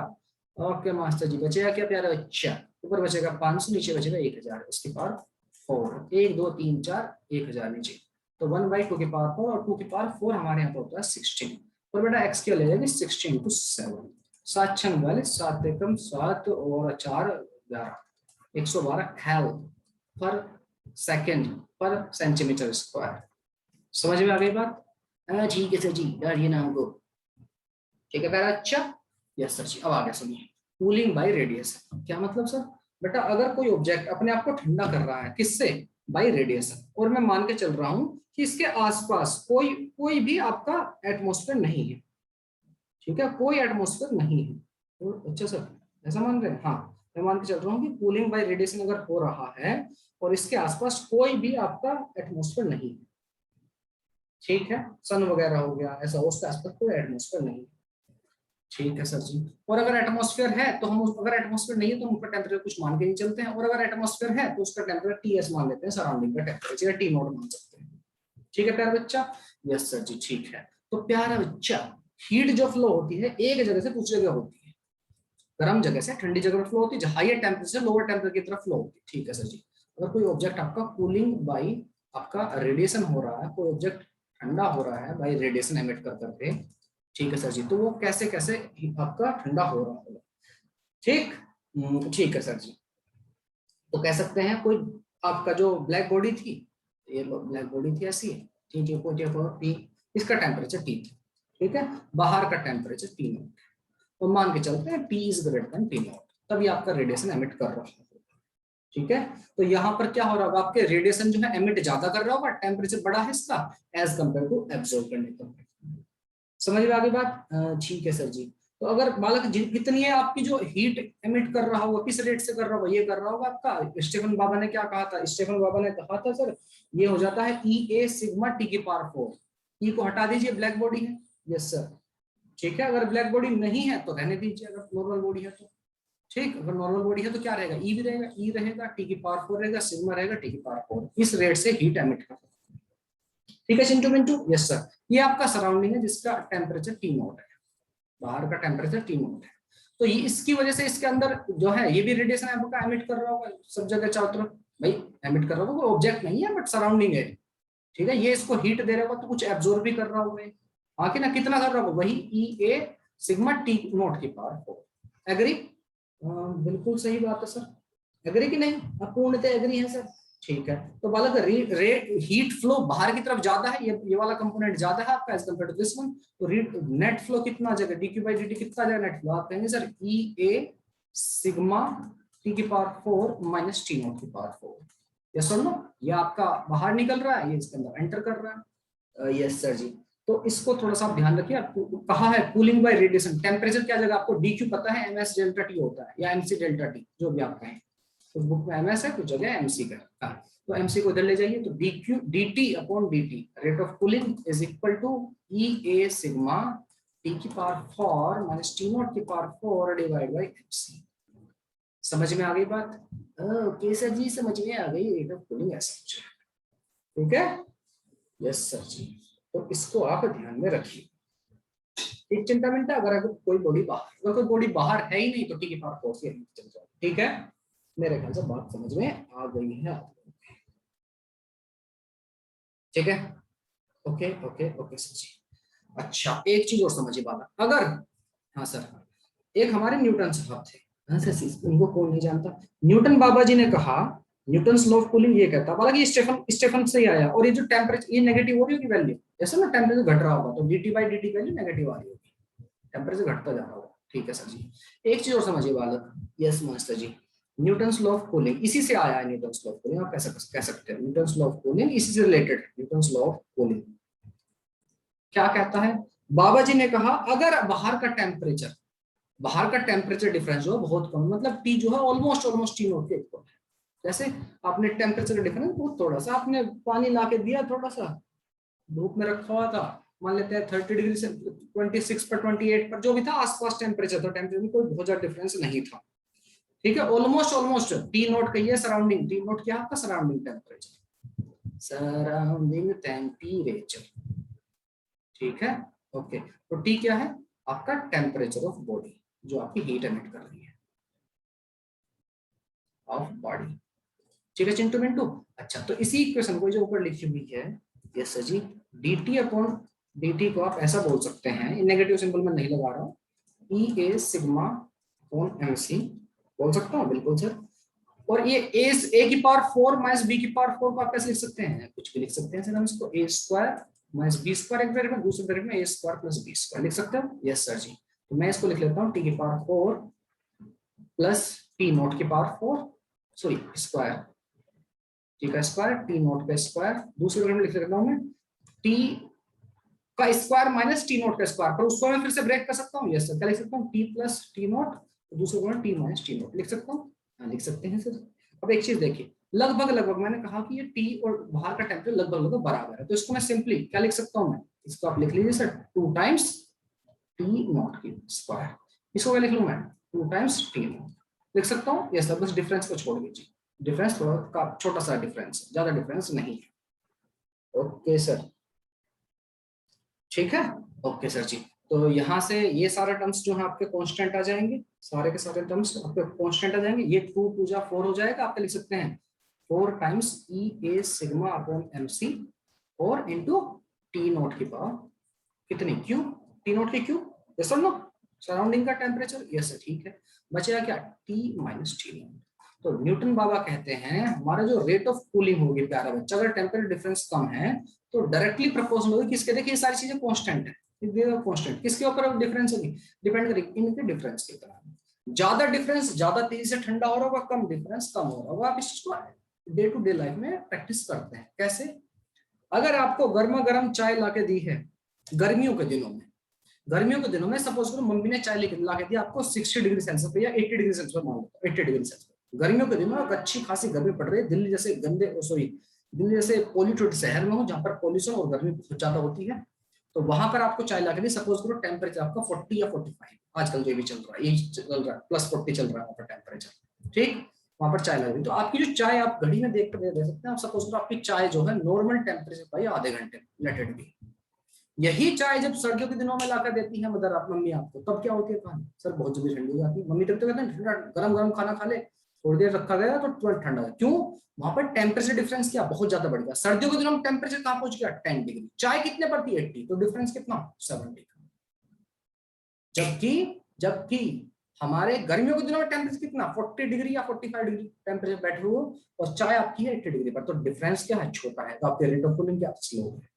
Getting my point sir, I think you are getting my point. Practically मैं आपको चीजों को रिलेट करके मैं आपको बता रहा हूं, तो न्यूटन बाबा यही कहते हैं। ओके सर जी, समझ में आ गई है बात, समझ में मेरे ख्याल से आ गई है बात, ठीक है ठीक है ठीक है। हाँ, इसमें एक चीज और आपको केयर करना है, देखिए, और बड़ा ही केयरफुली समझनी है इस चीज को, कंसेप्चुअल है, पूरा ध्यान समझना। देखिए सपोज वो 80 डिग्री पर आपकी चाय थी, और अभी आपका गर्मा गर्म मम्मी ने लाके दी, और आपको आपका जो रूम टेम्परेचर है आप मान के चलिए 30 या 40 जो भी आप मान के चल रहे हैं, 40 मान लेते हैं, रूम टेम्परेचर फिलहाल 40 मान लेते हैं, which is quite high anyway. तो अभी जब डिफरेंस आपका 40 का है, कितना 40 और 80, 80 पर आपकी चाय है और 40 रूम का टेम्परेचर है, ठीक, रूम टेम्परेचर आपका 40 है, तो गैप कितना बन रहा है 40 से 80 के बीच में डिफरेंस कितना आप कहेंगे सर 40 का। तो आपकी रेट ऑफ कूलिंग क्या होगी, तेज होगी, लेकिन कुछ देर बाद वो हर टाइम तो चाय 80 पर नहीं रहेगी, कुछ देर बाद क्या होगी 75 70 65 60 पर आएगी। तो अब क्या डिफरेंस घटता जा रहा है, तो रेट ऑफ कूलिंग भी बदलती रहेगी, जिस हिसाब से वो ठंडी हो रही है वो भी कम हो जाएगा आपका। समझ में आ गई बात, मतलब शुरू के 5 मिनट में बहुत तेज से ठंडी होगी, 70 पर बहुत जल्दी आएगी, 60 पर थोड़ा स्लो डाउन होगा, ठीक है, 60 से 70 से 60 पर, 60 से आपका 50 पर और थोड़ा स्लो होगा, और जब आप 50 पे 40 तक आएगी और थोड़ा धीरे धीरे धीरे स्लो। पॉइंट, रीजन समझ में आया, क्योंकि टेम्परेचर डिफरेंस आपका चेंज हो। तो सर ऐसे केस में क्या लें, हमसे क्वेश्चन पूछ जाता है कि भाई पहले 5 मिनट में ही इतने से इतने में आ गया, तो अगले 5 मिनट में टेम्परेचर कहां पर सेटल होगा, इस तरह क्वेश्चन पूछ जाते हैं। तो बालक इसमें आप एवरेज का कंसेप्ट इस्तेमाल करें, मतलब सर इसमें एवरेज का कंसेप्ट से मतलब मेरा ये है, यस सर, ये जैसे टेम्परेचर T1 से T2 आपका, ठीक है, T0 आपका टेम्परेचर, दो टेम्परेचर है, एक T1 है एक T2 है, चाहे आपकी गर्म चाय की प्याली हो, चीची को, ये आपकी गर्म चाय की प्याली। अच्छा सर, गर्म चाय की प्याली पीएंगे, ठीक है, गंदी सी कलर की चाय इसमें डालेंगे सर, ये लो बेटा, वाह सर कॉफी डाल दी आपने तो, ठीक है, ओके सर, ये लो बेटा चाय भर दी मैंने आपकी गिलास में, पता नहीं चाय है कुछ और ही है, ठीक, ठीक है, ओके, इसको ये आपका टेम्परेचर आपका डाउन होगा, ठीक, आपको सपोज करो रूम का टेम्परेचर 40 डिग्री, ये है आपका 80 डिग्री, तो यहाँ से प्यारा बच्चा टेम्परेचर आपका डाउन, अभी जो रेट होगा इसका, जो रेट होगा रेट ऑफ कूलिंग, जब यहाँ पर है कहानी, तो रेट ऑफ कूलिंग क्या होगा, dt/dt की वैल्यू कितनी रहेगी, आपने डायरेक्टली प्रोपोर्शनल टू 80 - 40 रहेगी, ठीक, यस सर, ठंडी होकर के कुछ देर बाद ये आ गया आपकी चाय कितने पर 70 डिग्री। अब रेट ऑफ कूलिंग क्या रहेगा dt/dt, आप कहेंगे सर 70 - 40 मतलब 70 - 40 मतलब 30 डिग्री, अब ये ठंडी होकर आ गई 50 पर, अब आपका रेट क्या रहेगा, आप कहेंगे dt/dt का जो रेट होगा डायरेक्टली बराबर टेम्परेचर डिफरेंस, मतलब 50 - 40, अब धीरे धीरे ठंडी। ऐसे केस में अगर आपका क्वेश्चन फंसता है कि भाई पहली 5 मिनट में आपकी 80 से 70 आ गई, तो क्या अगले 5 मिनट भी 70 से 60 आएंगे, आंसर ना, अब रेट धीरे धीरे चल रही है कहानी, ठीक है। तो सर जी कैसे करें हम इस तरह क्वेश्चन का, प्यारा बच्चा इस तरह क्वेश्चन का इस तरह अटेम्प्ट कीजिए, आपको टेम्परेचर डिफरेंस देख लीजिए कितना, ठीक है, ओके सर, और ये वाला टेम्परेचर कितना लूं सर मैं, बॉडी का टेम्परेचर कितना लूं भाई, आपका 80 से 70 आ रहा सपोज करो, तो मैं कितना लूं बॉडी का टेम्परेचर, भाई मैं 80 लूं उस टाइम पर या 70 लूं सर, ये जो टेम्परेचर सराउंडिंग का टेम्परेचर मुझे पता है सर जी, सराउंडिंग का टेम्परेचर आपका 40 डिग्री है, ये तो मुझे पता है, टी नोट की वैल्यू मुझे पता है, आई नो दिस, लेकिन टी कितना लूं सर मैं, 80 लूं 70 लूं 60 लूं 50 लूं, क्या लूं, तो प्यारा बच्चा आप एवरेज ले लीजिए, जब भी दो टेम्परेचर सपोज करो मुझसे पूछा रहा 80 से 70 पर आया, तो ये T1 मान लो, ये आपका T2 यहाँ तक आया, तो प्यार बच्चा T की वैल्यू इन दोनों का एवरेज ले लो, मतलब T1 + T2/2 सर, आंसर है यस। समझ में आ गई बात, ओके सर जी समझ में आ गई, T की वैल्यू अब क्या ले लो, T1 + T2/2 ले लो, एवरेज ले लो। समझ में आई चिंटक मिंटक एंड पिंटक, ठीक है सर जी। और ये आपका dt जो है dt, ये इसको कितना ले, पहले टेम्परेचर कितना T2 से कहां पर जा रहे हैं T1 पर जा रहे हैं, जो भी आपका टाइम हो रहा होगा, ठीक है, विल बी इक्वल टू वगैरह वगैरह, डायरेक्टली प्रोपोर्शनल लिख देता हूं मैं, will be directly proportional to, बाकी चीजें तो कांस्टेंट रहेंगी, वो आप अपने हिसाब से T1 plus T2 upon 2 minus temperature of surrounding. ठीक है ठीक है ठीक है, मेरे ख्याल से बात समझ में आ गई है, एवरेज का कांसेप्ट आपको समझ में आ गया। Average form of Newton's law of cooling बोलते हैं इसको, average form of Newton's law of cooling, Newton's law of cooling. ठीक है प्यारा प्यारा बच्चा। ओके मास्टर जी, इस तरह के क्वेश्चन आने के चांसेस काफी ज्यादा रहते हैं, इसलिए हम इस तरह के क्वेश्चन लेने वाले हैं। चलिए क्वेश्चन की तरफ बढ़ते हैं। ओके क्वेश्चन ले लेते हैं जरा। देखिए ये आपका न्यूटन्स लॉ ऑफ कूलिंग जो मैंने लिखा है, आप इसको ऐसे भी कह सकते हैं शॉर्ट, डायरेक्टली प्रोपोर्शनल तो हटा के आप के लिख सकते हैं, और बाकी जो वैल्यू है सारी वो सिग्मा हुआ आपका टी के पावर टेम्परेचर के पावर 3 रहा, ये सारे टर्म्स कैसे हैं, दीस ऑल विल बी आपके कांस्टेंट, एमसी वगैरह हुए सब कांस्टेंट, तो आप कह सकते हैं जो टेम्परेचर डिफरेंस है, अगर सपोज अगर आपका टेम्परेचर इनिशियली T1 था, ये टेम्परेचर डिफरेंस बाद में आपका T2 हो गया है, T1 लिटिल बिट T1 आपको अगर आपको कहूँ बड़ा है T2 से, ठीक है। ओके सर जी, ये टेम्परेचर डिफरेंस होगा डिवाइड बाय टाइम, इसी को तो आप dq बाय dt, इसी को तो बोल रहे हैं बेटा आप dt बाय dt, सॉरी इस क्या इक्वल टू क्या बोल सकते हो, आप बोल सकते हो k टाइम्स आपका k times temperature difference T minus T note. T note क्या है आपका सराउंडिंग का टेम्परेचर है, dt क्या है टेम्परेचर कहां से कहां को वेरी कर रहे हैं।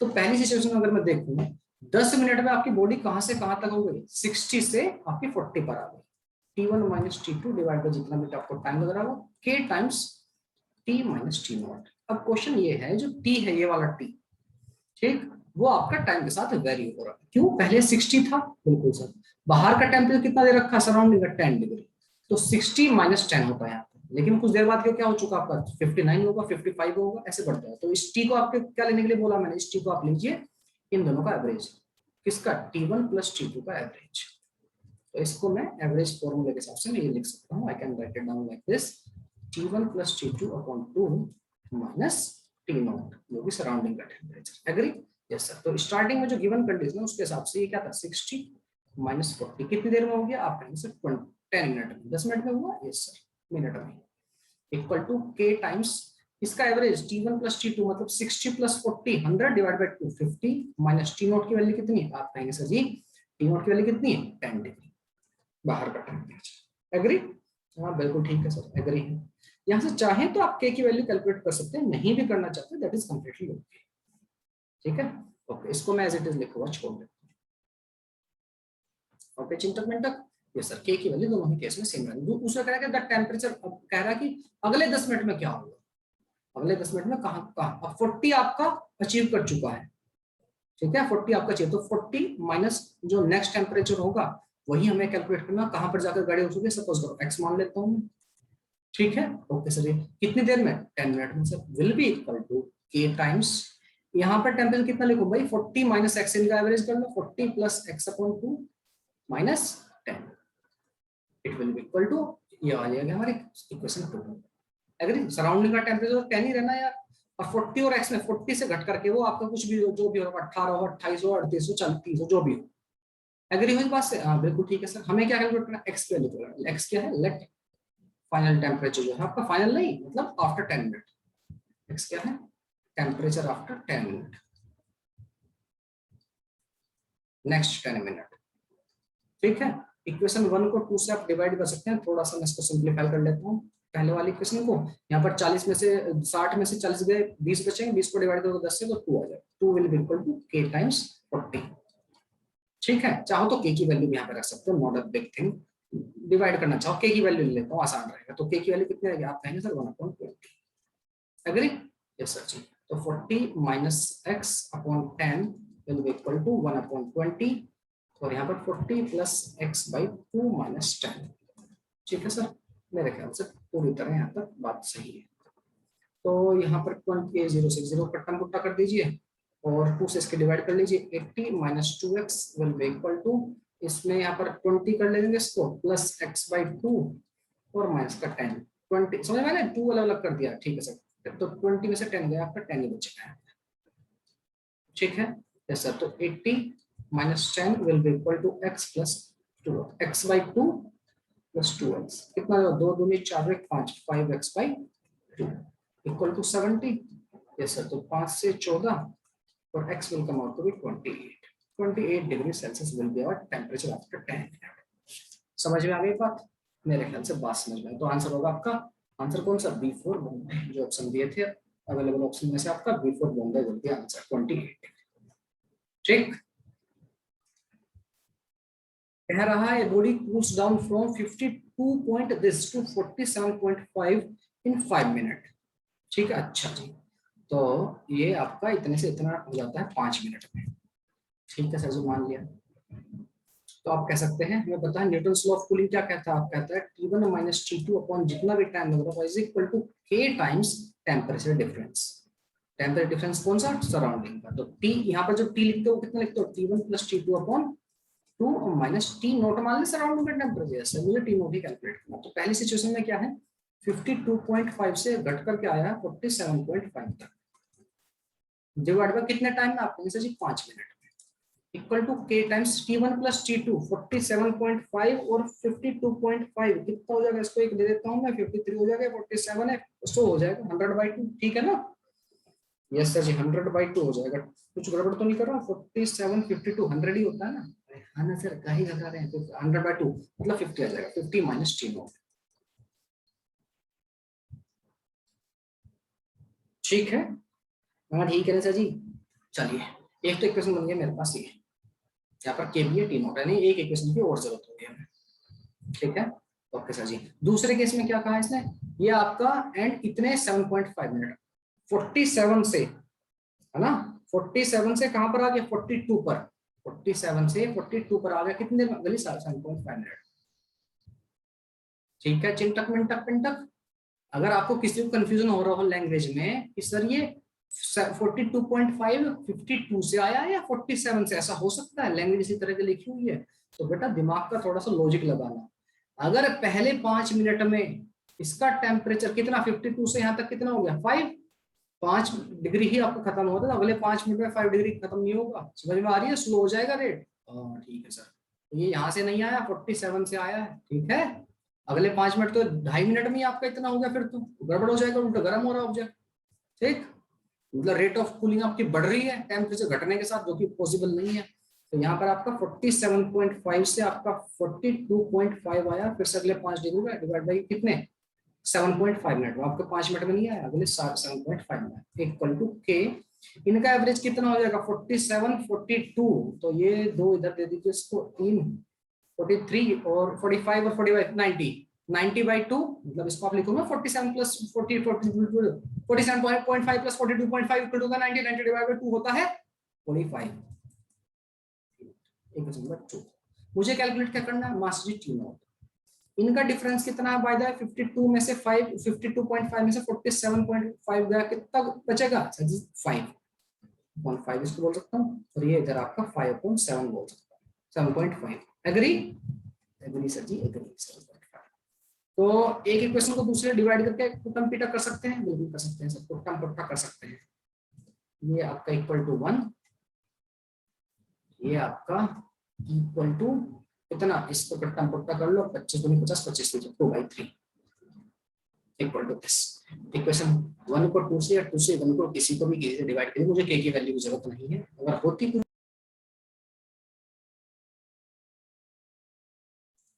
Okay, sorry for this interruption, वापस आ गया हूँ इधर। ठीक है, विजिबिलिटी इज ऑल गुड। तो प्यारा बच्चा, एक इक्वेशन ये रही, दूसरी ये रही, एक को दूसरे से डिवाइड कर लेते हैं, किसी को भी किसी से कर लेते हैं। तो इसको फर्स्ट को डिवाइड करते हैं सेकंड से, इनको थोड़ा सा छोटा कर देते हैं।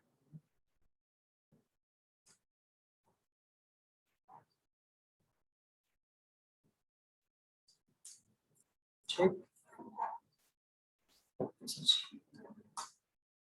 तो प्यारा बच्चा फर्स्ट इक्वेशन को डिवाइड करते हैं 2 से, सेकंड से, तो 3/2 हो जाएगा इधर की तरफ, इधर आपका कैसे के कैंसिल होगा, 50 minus T naught divide by 45 minus T naught. ठीक है जी, क्रॉस मल्टीप्लाई कर लीजिए, आपका answer 3 × 45 minus 3 T naught will come out to be 100 minus 2 T naught. तो 2 3 5 T naught will be equal to 3 into 3 पंजे 15 और 3 चौक 12 और 1 13, 135 माइनस 100। ठीक है, तो T not will come out to be 35। गड़बड़ कर दिखे मैंने। ओके ओके, ये माइनस में है, माइनस में 5 टी नॉट नहीं होगा, 3 T not minus 2 T not होगा, it will be T not, T not will come out to be 35 degree Celsius. ठीक है, बात समझ में आ गई है मेरे ख्याल से, चीजें क्लियर है। ठीक, ओके सर जी।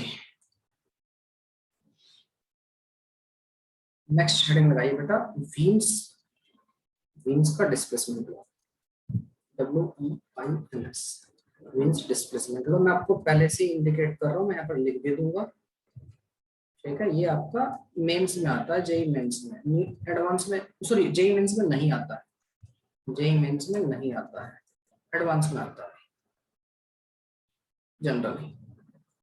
ठीक है चिंटन तक, फिर भी जरा सा छोटी सी बात कहते हैं, ये कहते हैं, मैं बिल्कुल बहुत ही शॉर्ट में बताऊंगा कि क्या कहते हैं। ये कहते हैं अगर आप कोई बॉडी आपकी एमिशन हो रहा है, ठीक है, किसी बॉडी से आपका रेडिएशन एमिट हो रहा है बाहर की तरफ, मान लेता हूँ मैं, ये मान लेता हूँ इससे बॉडी से एमिशन रेडिएट हो रहा है, तो उसमें बहुत सारी डिफरेंट डिफरेंट टाइप की वेवलेंथ एमिट करता है जो हमने देखा है। ठीक है, ओके सर, बहुत सारे आपके डिफरेंट डिफरेंट टाइप की वेवलेंथ एमिट कर रहा है, लेकिन सपोज इसने 100 डिफरेंट डिफरेंट आपकी टाइप की वेवलेंथ आपकी एमिट की, या फिर कहिए आपने 100 रेडिएशन बाहर निकाले, ऐसा समझिए 100 रेडिएशन बाहर निकाले। ठीक है सर, तो उसमें से 80 रेडिएशन जो होंगे वो एक ही टाइप के होंगे, बाकी 20 अलग अलग टाइप के हो सकते हैं। 100 रेडिएशन बाहर निकाले, ठीक, उसमें जो 20 रेडिएशन 80 रेडिएशन होंगे, लगभग 80-70, बहुत सारा एक बड़ा हिस्सा एक जो है एक पर्टिकुलर वेवलेंथ पे रहेगा, उस रेंज में रहेगा फिर, और बाकी के अलग अलग रहेंगे। ठीक है, ओके सर जी। और ये कैसे डिपेंड करता है, टेम्परेचर से इसकी डिपेंडेंसी रहती है। वो जो मैक्सिमम जहां पर आपको वेवलेंथ मिल रही है, जिस हिस्से में आपको वेवलेंथ मैक्सिमम मिल रही है, वो इनवर्सली प्रोपोर्शनल रहता है टेम्परेचर का। ये थोड़ा सा इसको समझ लेते हैं, क्या कहते हैं हमारे वीन्स डिस्प्लेसमेंट लॉ। ये कहता है बालक, the wavelength corresponding to maximum emission. देखिए समझिए इस चीज को, बच्चों को कंफ्यूजन होता है इसमें, बच्चों को कंफ्यूजन होता है इसमें। क्या होता है सर जी, देखिए हमें पता है टोटल रेडिएटिंग पावर कितनी होती है, टेम्परेचर की डायरेक्ट पावर 4 के बराबर होती है। ठीक है, कोई आपकी ब्लैक बॉडी है, यहाँ से आपके रेडिएशन निकल रहा है। ठीक है, मैंने एग्जांपल लिया कि सपोज करो यहाँ से 100 रेडिएशन निकल, इनमें से 80 रहेंगे वो एक टाइप के रहेंगे। तो ऐसा क्या सर, हाँ जी। तो हमने इसका इंटेंसिटी वर्सेस, ये एक्सपेरिमेंटल डेटा है सर, आपका इंटेंसिटी वर्सेस, ये इंटेंसिटी वर्सेस आपका वेवलेंथ का ग्राफ ड्रॉ किया। इसको ध्यान से समझना क्या कह रहा है, बच्चों को कंफ्यूजन रहता है इसमें अच्छा खासा।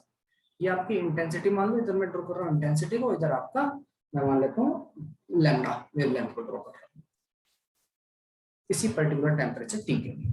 ठीक है, जो भी उसका टेम्परेचर। ठीक है, तो मैंने देखा बालक, जो मोस्टली आपका कुछ कर्व ऐसा आता है। इसका क्या मतलब है, मतलब इस वेवलेंथ के कोरस्पोंडिंग यहाँ पर जो वेवलेंथ होगी, वेवलेंथ कुछ और भी, यहाँ पर लैम्डा मान लेते हो, इसके कोरस्पोंडिंग जो आपको इंटेंसिटी मिल रही है मैक्सिमम। इंटेंसिटी ज्यादा होने का मतलब समझते हो, मैंने आपको बताई भी थी dual nature of matter radiation में, इंटेंसिटी ज्यादा होने का मतलब क्या, नंबर ऑफ फोटॉन्स ज्यादा है। इंटेंसिटी ज्यादा मतलब नंबर ऑफ फोटॉन, मतलब रेडिएशन जो निकल रहा है। सपोज करो इसने विबग्योर पूरा बना दिया, लेट इट बी, एक एग्जांपल के तौर पर मानते हैं विबग्योर वाली आपकी वेवलेंथ सारी स्टार्टिंग से लेकर एंड तक की सारी वेवलेंथ, लेकिन आपका जो है येलो कलर की लाइट बहुत ज्यादा एमिट कर रहा है, येलो कलर का कंपोनेंट ज्यादा है, मतलब क्या, येलो कलर की इंटेंसिटी ज्यादा है। तो यहाँ जो वेवलेंथ जो है येलो कलर की वो है। ठीक है, तो आप देखोगे यहाँ पर मोस्टली हिस्सा जो है इंटेंसिटी ज्यादा का मतलब क्या है, इंटेंसिटी ज्यादा होने का मतलब ज्यादा नंबर ऑफ आपके फोटॉन्स जो है इस कलर के एमिट हो रहे हैं, कौन सी, जिसकी वेवलेंथ लैम्डा है, किसी टी टेम्परेचर। ठीक है, ओके। तो हमने क्या अब इस बार आपका टेम्परेचर चेंज करके देखा, सोचा ये सपोज करो टेम्परेचर T1 है, टेम्परेचर T2 ले लिया जो कि थोड़ा सा इससे स्लाइटली ज्यादा है, ये let it be this is temperature T1, और दूसरा टेम्परेचर ड्रॉ किया जो कि टेम्परेचर T2 है, थोड़ा सा इससे ज्यादा है। ठीक है, तो हमने देखा जो ग्राफ है थोड़ा सा, इंटेंसिटी तो बढ़ेगी थोड़ी सी, लेकिन थोड़ा सा ग्राफ आपका, टेम्परेचर बढ़ेगा तो आपकी पावर एमिट होनी ज्यादा बढ़ जाएगी, पावर एमिट होगी तो इंटेंसिटी बढ़ेगी, लेकिन आपका जो ग्राफ है वो थोड़ा सा इस तरह से लेफ्ट की तरफ हल्का शिफ्ट हो जाता है, मतलब जो इसका पीक आ रहा था यहाँ पर, अब वो पीक थोड़ा सा लेफ्ट की तरफ शिफ्ट हो जाता है। ये क्या है, टेम्परेचर T2 के लिए, जहां पर T2 is greater than T1। भाई आपके टेम्परेचर बढ़ा, आपको पता है power directly proportional to T की पावर 4 होती है, स्टेफन कांस्टेंट। तो पक्की बात है पावर बढ़ेगी इंटेंसिटी बढ़ेगी, बिल्कुल सर। तो ओवरऑल इंटेंसिटी बढ़ी, लेकिन आपकी जो पीक है जब मैक्सिमम इंटेंसिटी हो रही थी वो आपका थोड़ा लेफ्ट की तरफ शिफ्ट हो गया। अच्छा ये बात है। हाँ, हमने एक और टेम्परेचर ले लिया, ठीक है, T3, जो कि इन दोनों से बड़ा है, T2 से और T1 से। तो हमने देखा और थोड़ा सा लेफ्ट की तरफ शिफ्ट हो गया, ग्राफ और थोड़ा सा लेफ्ट की तरफ शिफ्ट हो गया। अब जब जहां पर मैक्सिमम इंटेंसिटी जिस वेवलेंथ पे उसको नहीं मिल रही है वो वेवलेंथ और छोटी हो गई है, ठीक है। यहाँ पर आपकी वेवलेंथ ग्रीन वाले के लिए लैम्डा लिख दो, ये कहता है, ठीक है। बच्चे सोचते हैं यहाँ पर मैक्सिमम वेवलेंथ मिल रही होगी, नहीं, मैक्सिमम वेवलेंथ तो आपकी यहाँ कहीं मिल रही होगी इधर की तरफ। लैम्डा मैक्सिमम वेवलेंथ ना समझे, मैं इस यहाँ पर लैम्डा एम का मतलब है वो आपकी वेवलेंथ जहां पर सबसे ज्यादा एमिशन हो रहा है, समझ आ गई बात, सबसे ज्यादा उस टाइप के आपका रेडिएशन निकल रहा है, ठीक। Okay sir. तो प्यारा बच्चा यहाँ से लैम्डा एम जो आपका मैक्सिमम जो रहेगा वो टेम्परेचर के इनवर्सली प्रोपोर्शनल आपको दिख रहा है, जैसे टेम्परेचर बढ़ा रहे हो लैम्डा एम घटता जाएगा, ठीक है। ओके, तो वीन्स डिस्प्लेसमेंट लॉ का जो स्टेटमेंट है वो यही है, वो कहता था wavelength corresponding to maximum emission, wavelength corresponding to maximum emission, maximum emission of radiation decreases with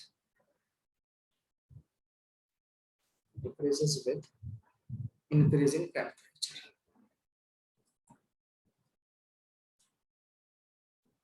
ठीक है प्यारे बच्चे। जैसे जैसे टेम्परेचर बढ़ता है टेम्परेचर आपका लैम्डा एम, प्लीज याद रहे लैम्डा एम का मतलब लैम्डा मैक्सिमम नहीं है, मैक्सिमम वेवलेंथ नहीं है, जितनी जो रेडिएशन निकल सबसे ज्यादा किसकी है, नहीं वो नहीं है। मतलब इसका मतलब ये है वो वेवलेंथ जिस जो सबसे ज्यादा जिसके कोरस्पोंडिंग आपके रेडिएशन सबसे ज्यादा आ रहे हैं, number of radiation, number of emission सबसे ज्यादा हो रहा है जिस वेवलेंथ पर, वो है लैम्डा एम, ठीक है। ये आपका वीन्स लॉ है, ठीक। वीन्स का ये डिस्प्लेसमेंट टाइम ग्राफ है, डिस्प्लेसमेंट आपका वेवलेंथ ग्राफ, ठीक है प्यारा बच्चा। समझ में आ गई बात, मेरे ख्याल से बात समझ में आ गई है। तो यहाँ से इसके इक्वल टू हम इसको थोड़ा सा आगे फर्दर वीन्स भाई साहब ने इसको बढ़ाया, इसको कहा कि जो लैम्डा एम है इनटू टी की मल्टीप्लाई कर दो तो कांस्टेंट आएगा, और जो कांस्टेंट होता है इक्वल होता है डी, इसको वीन्स कांस्टेंट बोलते हैं। यहाँ पर बी क्या है, वीन्स कांस्टेंट। इसकी वैल्यू आपको मोस्ट प्रोबेबली एग्जाम में दे देगा, बाय द वे 10 की पावर 2 पॉइंट या 3 कह सकते हैं, 3 into 10 की पावर -3 को ऊपर की रहती है, ठीक है। बी की जो वैल्यू होती है किधर लिखिए, क्वेश्चन में किधर लिखिए, जैसे बी की जो वैल्यू होती है लगभग 2.9 into 10 की पावर -3 होती है, 2.89 रहता है, 2.9 लिखते हैं, ठीक है। Yes sir. और इसका सर कोई यूज भी है इसका, तो आंसर यस, इसका तो बहुत ज्यादा यूज है। कैसे सर, आपको क्या लगता है, कभी आपने सोचा है, हम जो कह रहे थे कि टेम्परेचर ऑफ सन इतना है या मार्स पर टेम्परेचर लगभग इतना है या इस रेंज में है, ठीक है। किसी प्लेनेट के ऊपर किसी एस्टेरॉइड के ऊपर साइंटिस्ट कहते हैं कि इसके यहाँ पर टेम्परेचर इतना होगा, उसके ऊपर क्या बोलते हैं चंदा मामा के ऊपर जाने से पहले साइंटिस्ट को पता था कि लगभग वहां पर टेम्परेचर की रेंज इतनी रहेगी, उस हिसाब से उनको सूट बूट तैयार किए गए थे। सन का टेम्परेचर कितना है, हमने क्या थर्मोमीटर ले जाकर नापा वहां पर, नहीं, किसी भी स्टार का टेम्परेचर बता देते हैं कि इसका टेम्परेचर इतना है, कोई एस्टेरॉइड का टेम्परेचर इतना, तो कैसे कैलकुलेट करते हैं, वहां से जो वेवलेंथ आ रही है, वेवलेंथ हमारे लिए हमारे पास आना बहुत आसान है, हम उसकी वेवलेंथ कैलकुलेट करना is not a big thing. Energy से एच सी अपॉन लैम्डा कीजिए, चाहे जैसा कीजिए, एच की वैल्यू सी की वैल्यू लैम्डा एनर्जी है, आपकी एनर्जी कैलकुलेट कर सकते हैं आसानी से, जो हमारे पास आ रही है जितना भी अमाउंट आ रहा है हमारे पास, या इंटेंसिटी कैलकुलेट कर सकते हैं, ठीक, वो आसान है। तो वहां से हम लैम्डा जो कैलकुलेट कर रहे हैं, सपोज वो कलरफुल लाइंस आ रही है आपके पास, कलरफुल, ठीक है, तो आपको पता है कि इसकी वेवलेंथ इस कलर की ब्लू की ये होती है, रेड की ये होती है, इसकी ये होती है, या फिर दूसरे रेडिएशन आ रहा है आपका, एक्सरे निकल रहा है उसमें से, या इंफ्रा निकल रहा है, माइक्रो निकल रहा है, रेडियो निकल रहा है, जो भी है वो तो हम डिटेक्ट कर सकते हैं, हमारे पास इतनी टेक्नोलॉजी है, तो वहां से हम वेवलेंथ कैलकुलेट कर लेते हैं। वीन्स का कांस्टेंट है हमारे पास, वीन्स का कांस्टेंट, यस सर, लैम्डा है हमारे पास, उससे जो निकल रहे हैं रेडिएशन, भाई रेडिएशन आ रहे हैं अर्थ से, किसी स्टार से, कहीं से हमने कलेक्ट कर लिया, तो देख लिया भाई ये हमारे पास रेडिएशन है, कुछ वेवलेंथ ये है, कुछ वेवलेंथ ये है, उनमें देख लिया मैक्सिमम कौन सी आ रही है, तो लैम्डा कैलकुलेट एक रफ आइडिया हमें हो जाएगा, ठीक है। लैम्डा या फिर एक रेंज में भी आप कैलकुलेट कर सकते हैं, एक रेंज में आपको पता है मिनिमम वेवलेंथ इतनी है, मैक्सिमम इतनी है, यहाँ से जो रेडिएशन निकल रहा है इसमें से, तो वहां से आपने कैलकुलेट कर लगभग एक एवरेज वैल्यू है कि भाई लैम्डा यहाँ के आसपास होगा, और वहां से लैम्डा इनटू टी कितना होता है आपका वीन्स कांस्टेंट, तो वीन्स कांस्टेंट की वैल्यू है हमारे पास, यस सर, लैम्डा की वैल्यू है हमारे पास, यस सर, हम टेम्परेचर कैलकुलेट कर पाते हैं। तो स्टार्स का, बड़े बड़े स्टार्स का या सन का टेम्परेचर इसी तरीके से कैलकुलेट होता है। क्या बात कर रहे हो सब? हाँ जी, समझ में आई बात? विंस कांस्टेंट की एप्लीकेशन इस्तेमाल करके हम टेम्परेचर कैलकुलेट करते हैं। Getting a point? I think you are getting a point sir.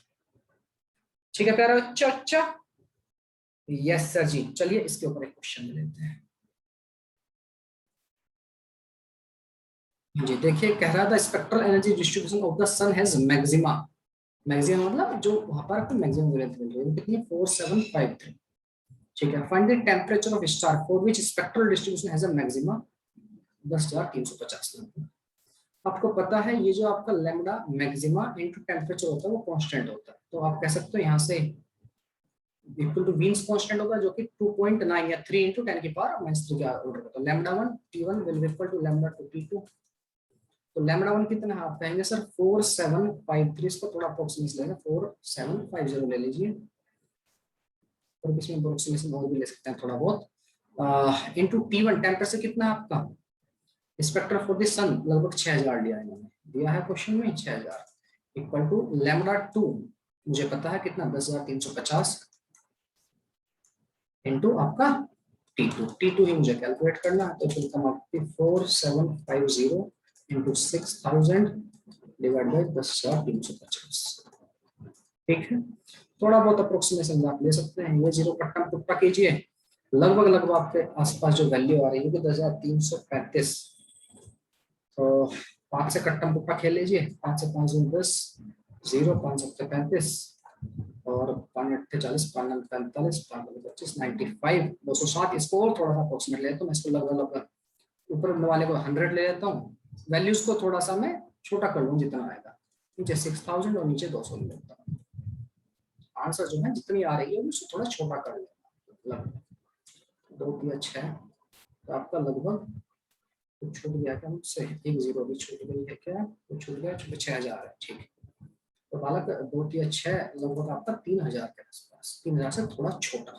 तो 3000 से थोड़ा सा छोटा कौन सा? 2760। तो मैंने अप्रोक्सीमेशन लिया, ज्यादा अप्रोक्सीमेशन लिया, इतना नहीं लेना चाहिए कायदे में। ठीक है, 5 घटा दिया, 5 बढ़ा लिया ऊपर, नीचे आपका घटा दिया है। बात समझ में आ गई? यस सर, 260 की जगह 200 ले लिया है, तो लगभग आपका लगभग इतना आंसर आ जाएगा 2760। ठीक है, चलिए एक क्वेश्चन और करते हैं। It's going to be last question for our class.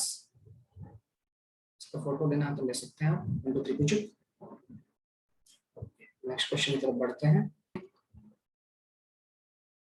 Question कह रहा है, if spectral energy distribution for sun has lambda maximum energy जो है आपकी मैक्सिमम वैल्यू दे रखी है 450 नैनोमीटर का। Find the approx temperature of sun. हमें पता है lambda into T, lambda m into T equal to Wien's constant होगा b, जिसकी वैल्यू लगभग 2.9 इनटू 10 की पावर माइनस 3 में approximate for ease of calculation 10 की पावर 3 इनटू 10 की पावर माइनस 3 लेगा।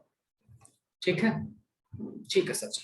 तो टेंपरेचर कितना आ जाएगा? 3 इनटू 10 की power minus 3 divide by lambda, lambda कितना? 4500 नैनोमीटर, 10 की पावर माइनस 9, मतलब इसको 2 जीरो घटाकर 10 की पावर माइनस 7 कर लीजिए यहाँ पर। 45 तो 10 की पावर माइनस 7, 3/45 1/15, 1/15 इंटू 10 की पावर कितना? 7 4। ठीक है, इसको कट्टा पुट्टा करेंगे, कुछ गड़बड़ कर दी क्यों? 10 की 4। ठीक है, 10 की पावर माइनस 10 की पावर 4।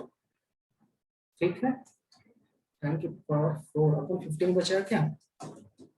45 1/15। कहीं कुछ कैलकुलेशन में मिस्टेक क्या कर दिए हैं क्या? अच्छा 450 था वो। ओके, यहाँ पर आपकी 10 की पावर कितना रहेगा? 8, इसका 8 रहेगा, 10 की पावर 5 रहेगा। ठीक है, इसको कट्टम पुट्टा खेलेंगे आप, लगभग 6600 के आसपास आपका आंसर आ जाएगा। ठीक है प्यारा बच्चा, ये सर जो D4 दिल्ली आपका answer, D4 Delhi will be your answer. तो प्यारे बच्चों, आज के लिए क्लास करेंगे हम यहीं पर एंड, मिलेंगे नेक्स्ट क्लास में। तब तक के लिए अपना ख्याल रखिए, मस्त रहिए, बिंदास रहिए। दिस इज जगत जानी साइनिंग।